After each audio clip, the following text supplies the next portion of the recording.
Dr. Kolvin, you have about 25 minutes. I'll just give you a brief introduction about Dr. Kolvin. He's completed a doctoral thesis on the dynamics of crack fronts in brittle gels under the supervision of Professor J. Feinberg in the physics department of the Hebrew University of Jerusalem in Israel. Since then, Dr. Kolvin has moved on to do research in biophysics as an HFSP postdoctoral fellow with Professor Zvonimir Dojek at the physics department of the University of California, Santa Barbara. So over to you, Dr. Kolvin. You can begin sharing your screen. Thank you.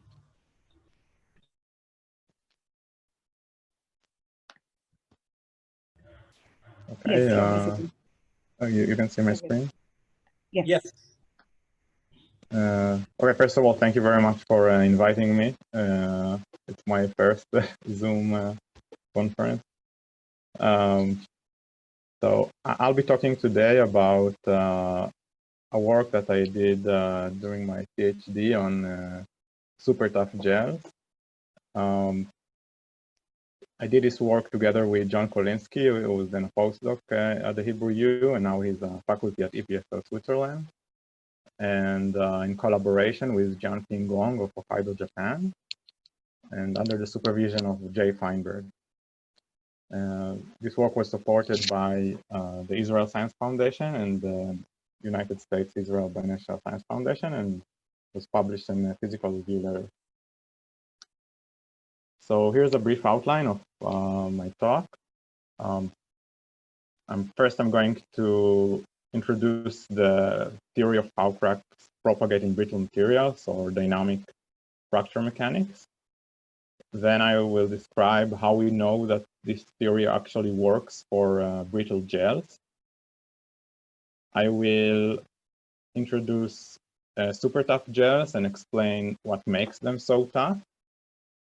And then I'll describe our main work, which was to break those gels and figure out if fracture mechanics concepts are still valid for these systems. So just in brief, I'm sure like some concepts have been already introduced in this conference, but I'll give a summary of them again. So in linear elastic fracture mechanics assumes that the formations in the material are everywhere small. When you take, for example, like here on the right side, a piece of material with a crack in it and apply tension to its boundaries. And when you assume that the formations are small, you find out that cracks are focus stresses at a point, at the crack tip, and that and that they blow up as the inverse square root of the distance from the crack tip. So here in the middle, you see a figure where the height of the surface is proportional to the stress, and the stress singularity is characterized by a single constant, K, which is about almost everything you need to know about a crack. And this constant is related to the stresses that are applied to the material, to the geometry, the crack length, and so on. So the way cracks propagate is by dissipating the elastic energy that is loaded in the material.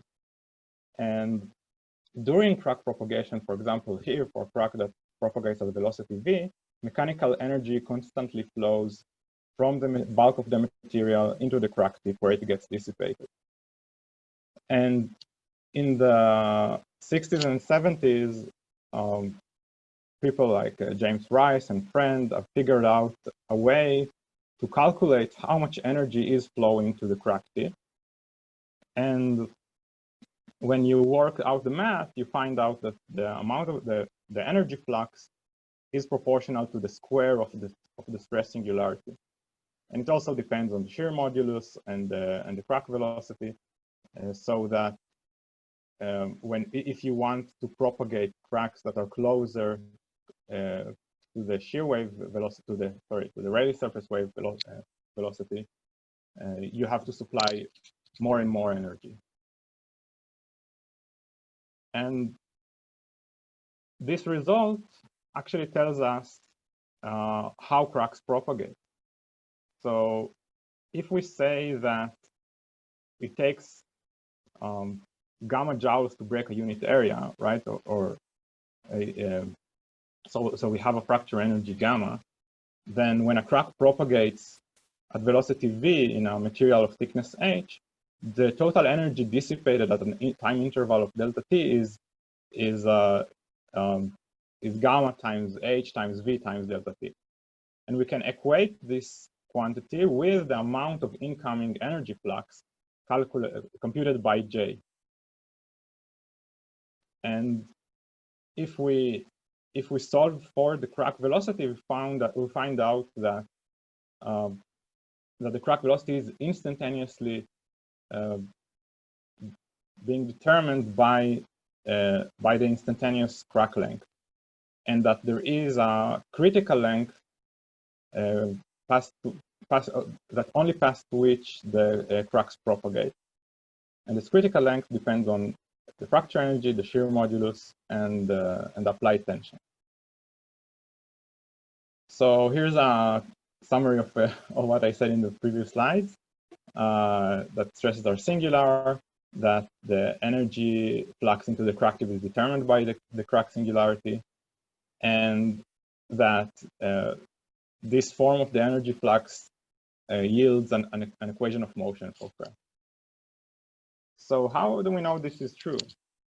So I'm going to describe experiments that were done in polyacrylamide gels. These are brittle gels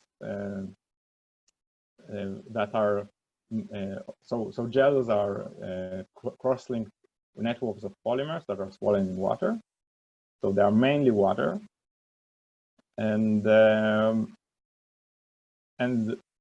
unlike other materials like glass and PMMA, the wave speeds in gels are very, very small. So, for example, the shear modulus is in the gels we worked with is 35 kilopascals, and the Rayleigh wave speed is about 5 meters per second. So this is slow enough to record propagating cracks in real time and still obtain sub-millimeter resolution of the whole process.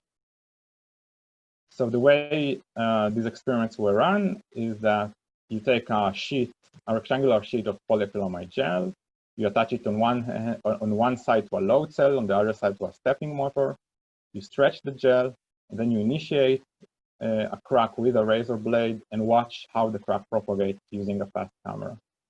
And this work was done by Itamar Kolvin, Ariel Divlin, and Jay Fine. So here's an example of a sheet of gel, and when you initiate a crack, you see that it very nicely propagates through the material.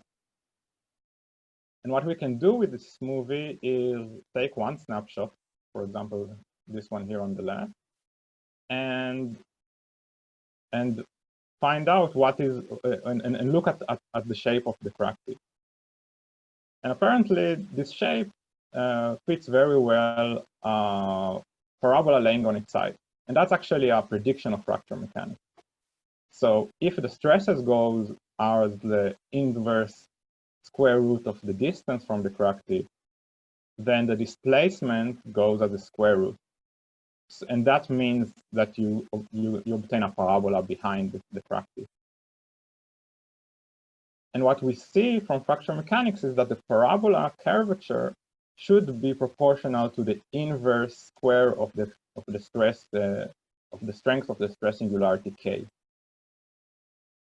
So what fracture mechanics tells us is that we should be able to determine the fracture energy from the stress singularity. From the curvature of the parabola A. So To test that, we ran an experiment in infinite strips. So you take a piece of gel that is in a strip geometry. You stretch it with a constant displacement, and then you start a crack.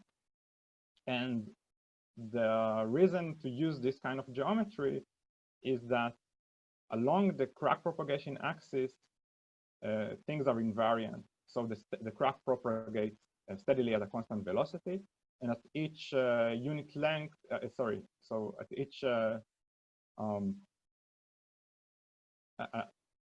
at each small length, it dissipates a constant amount of energy.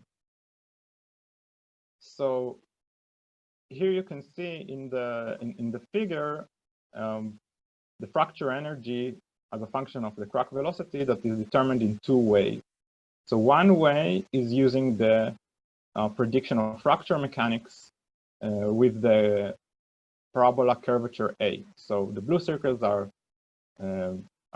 computed from the parabola curvatures from images of running cracks. The red squares are measurements of the load cell that tells us how much work we did when we stretched the gel by delta. And you can see that both measures coincide, which is an indication that the fracture mechanics really works for these gels. So the bottom line of this part is that we can use images, we can use the shape of the crack tip to say how much energy is being dissipated in real time.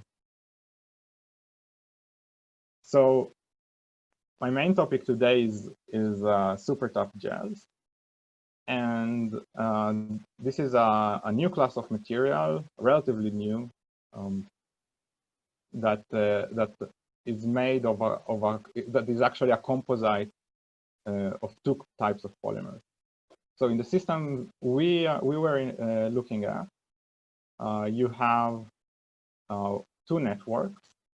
So the first network is a polyelectrolyte network, which means that in water it's very stiff.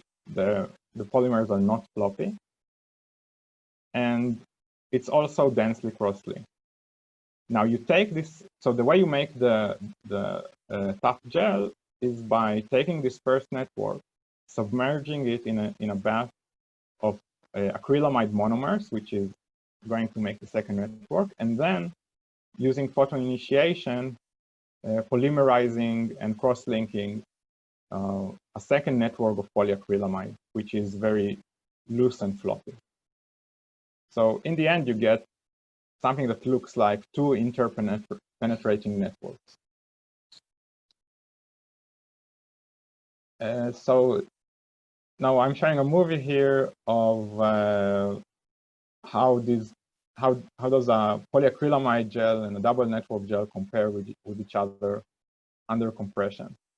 You can see that while the polyacrylamide gel failed at less than 40%, the double network gel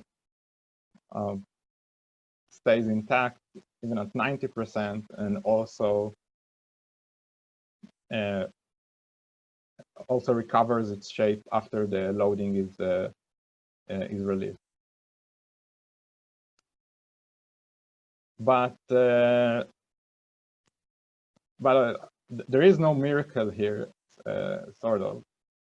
So the way these gels are able to withstand such high loads is by having sacrificial bonds in the material that break when you load the material. So here you can see a graph of an experiment where we loaded a 50 millimeter rectangular sheet of gel in tension, and so the x-axis tells you the displacement of our stepping motor, and the y-axis is the reading of our load cell. And you can see that in the first loading, you have one curve, but in all subsequent loading and unloading, the curve is very different. And the difference between these two curves mean that we lost a large part of the work due to hysteresis. So about 70% of the energy that we put into the material in the first loading curve was dissipated by some internal mechanism. And the picture that is today sort of understood about this process is that the first stiff network breaks under the load. So some of the bonds in that network break, but the material integrity is kept by the second loose network. So this is a new class of materials, and it got us excited to see how different it is from the gels that we were working with before. And we were motivated by two questions. So linear elastic fracture mechanics depends on two assumptions. One assumption is that the deformations almost everywhere, of course not close to the crack tip, are small or less than 10%. And the second is that the dissipation in the material is confined to a small region surrounding the crack tip. So obviously, in those super tough gels, the formations are not everywhere small. In fact, as we will see in a second, you have to go much higher than 10% to break them. But it's not clear whether the second assumption is still valid. So that's what we are going to find out. So here's our experiment. The basic setup is almost identical to the one we had with the polyacrylamide gels. Here on the bottom left, you can see the chemical composition of the two networks. And again, we take a rectangular sheet of the gel. We uniformly stretch it, usually to 150% or 200% of its initial length, and then notch it with a razor that you can see here in the picture. And we use two geometries, one that is a square and one is more close to a strip. So here's how a movie looks like. You can see a crack propagating, and it is similar to the movie we saw before with the polyacrylamide gel, with the difference that here the strains are enormous compared to that experiment.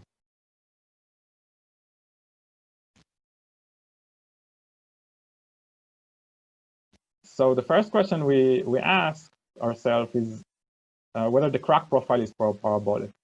So we use the image processing to detect the crack profile, and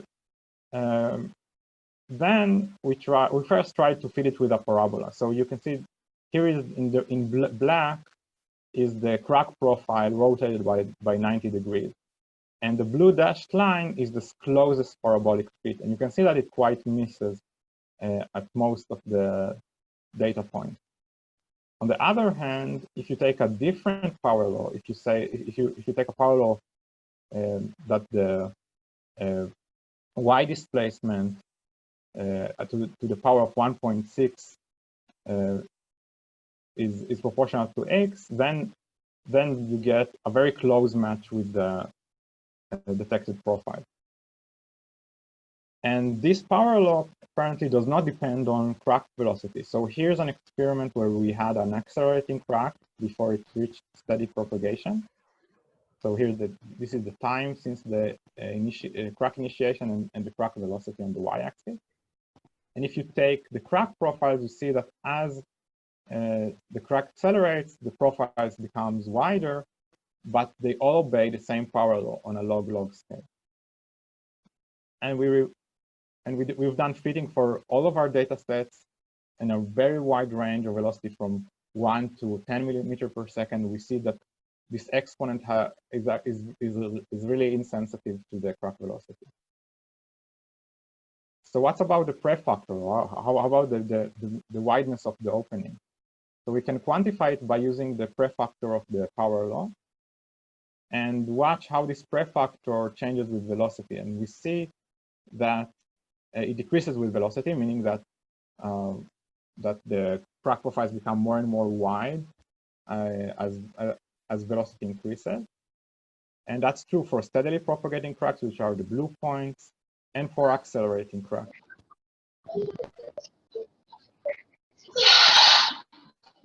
Sorry. So this is a sign, this is a signature of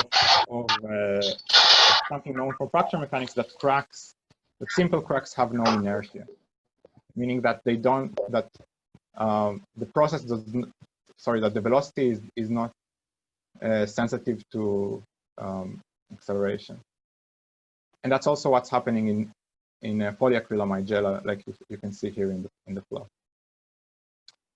So this gives us hope that maybe we can use fracture mechanics concept to understand what's going on in these gels, and we can do a back of the envelope calculation to say, okay, if in fracture mechanics the inverse curvature is proportional to the fracture energy divided by the shear modulus, maybe we can define a length scale using the prefactor of the 1.6 power law and ask whether this length scale scales as the fracture energy over the shear modulus.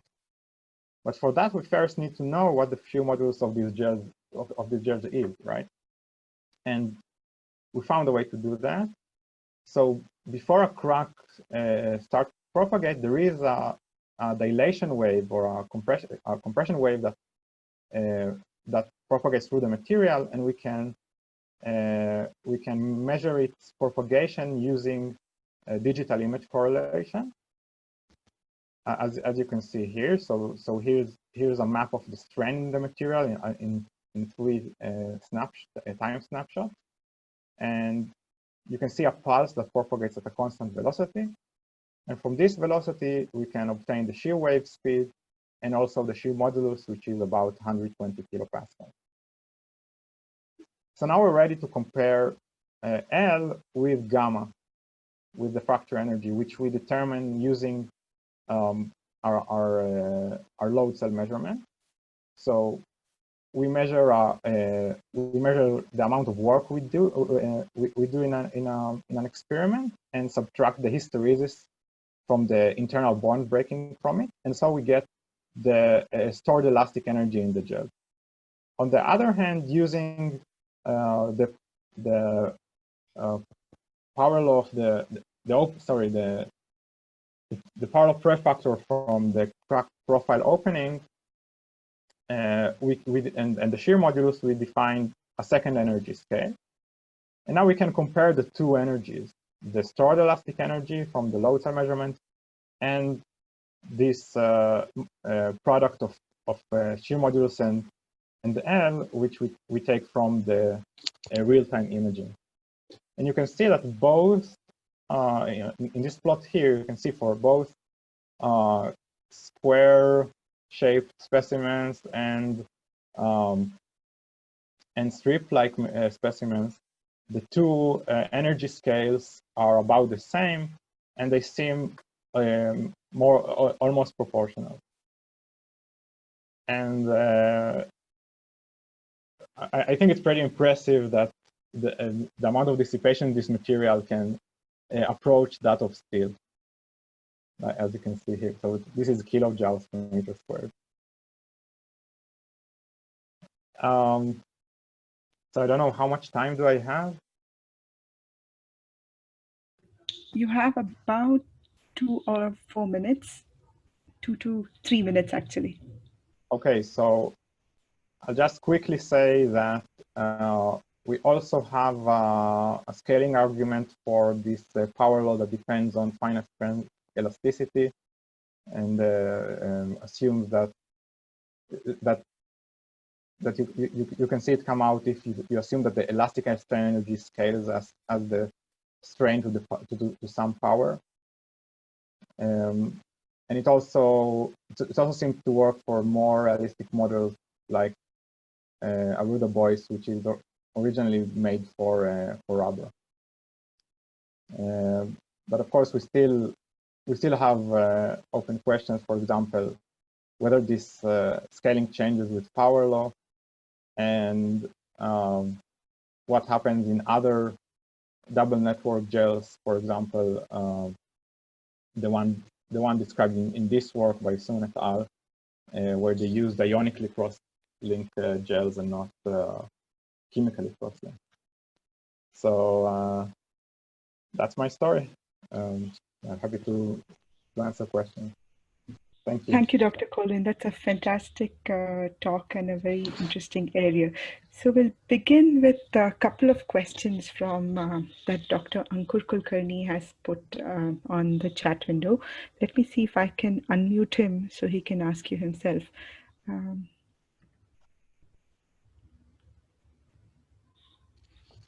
Can you unmute him, Kaushik?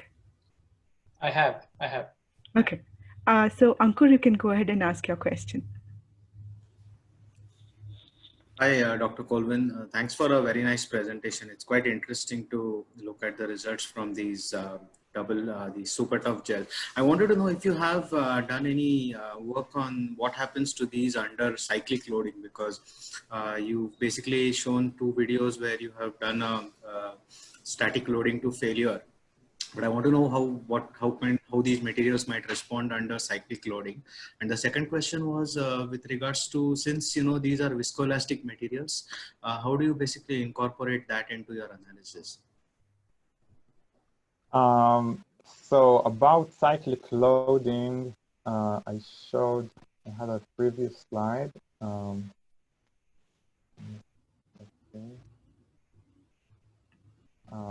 So as you can see in this experiment, the first loading takes one curve, but then if you take, for example, here four subsequent loading and unloading curves, they basically sit all on the same curve. So our understanding about these materials is that they don't, apart from the first loading, they don't show any viscoelastic or dissipation in the response. Does that answer your question? Yeah, it's very much similar to biological materials that we call pseudoelastic, with a similar kind of response after a first cycle of loading. Ankur, do you have a follow-up question? No, that's fine. Thank you. Thank you. You had asked about we have elastic behavior, right? I don't know. Yes. Okay. So let's move on with Dr. Vignesh Kannan. He asks, thank you. Is it safe to assume that elastic waves reflected from the boundary do not interact with the propagating crack tip? So I don't think that's the case. I mean, if you look, so usually when elastic waves are reflected and reach the crack tip, then you see that cracks stop accelerating. So we didn't do an extensive work like to try and image the elastic waves, but we believe that since we see in our experiment that cracks have an acceleration phase and then a steady propagation phase, that there is a reflection of of crack waves, but that doesn't change the relationship between the crack tip curvature and the fracture energy. Thank you.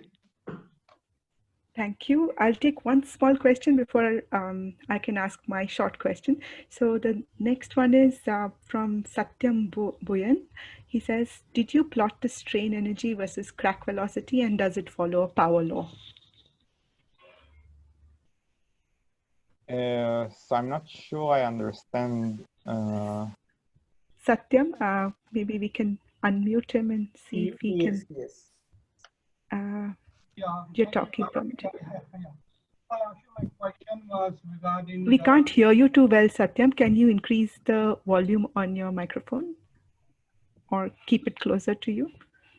Can you hear me now? Yes, much better. Thank you. Okay, my question was regarding the strain energy that you showed at the end of your presentation. And I was very curious to know if you had done any calculation, if you had compared the strain energy and the crack velocity, if you had plotted any graph showing the strain energy and the crack velocity. So you mean as a result of a calculation? Yeah, towards the end of your presentation, you showed. No. So everything I've done, everything we've done here was sorry. The one before this slide. Yeah.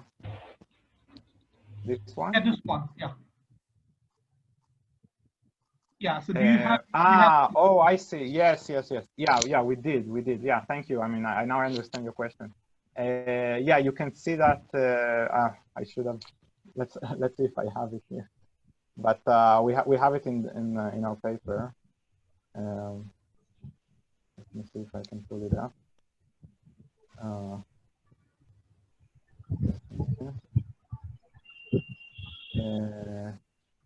Yeah. Unfortunately, I don't have it here, but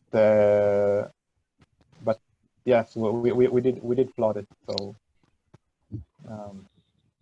Okay. Thank you. And I'm going to have a very short question before we move on to our next speaker. So I think there are a few more questions, but you can perhaps write to Dr. Kolvin separately. Since I have the microphone, there's a difference in methodology from what is done by the Crosby group, where they introduce cracks through syringes of known diameters, as compared to this when we pull gels to failure. So do you have any thoughts on the different methods that are used in terms of the experimentation itself?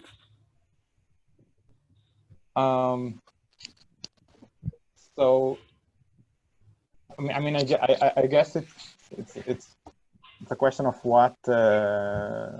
Because it's tricky working with highly brittle gels and especially balancing them between the two clamps and pulling them to failure. So I was wondering what your thoughts are related to the experimental method of this versus the other. Yeah. So, I mean, I can only comment on what we did. Okay. The reason we used this kind of experiments and geometry is that it's very straightforward to obtain the work on the material, right? The elastic energy that is stored in the material, and it's also straightforward to image the crack and study it. Right. So, I mean, that was the reason we are using these type of experiments. Although I agree with you that they are more difficult than other setups. Yes, indeed. Yes, fair enough. So thank you very much, Dr. Kolvin, and I hope you'll stick around for the next seminar and the panel discussion which happens following this. So thank you so much for a lovely talk. Thank you.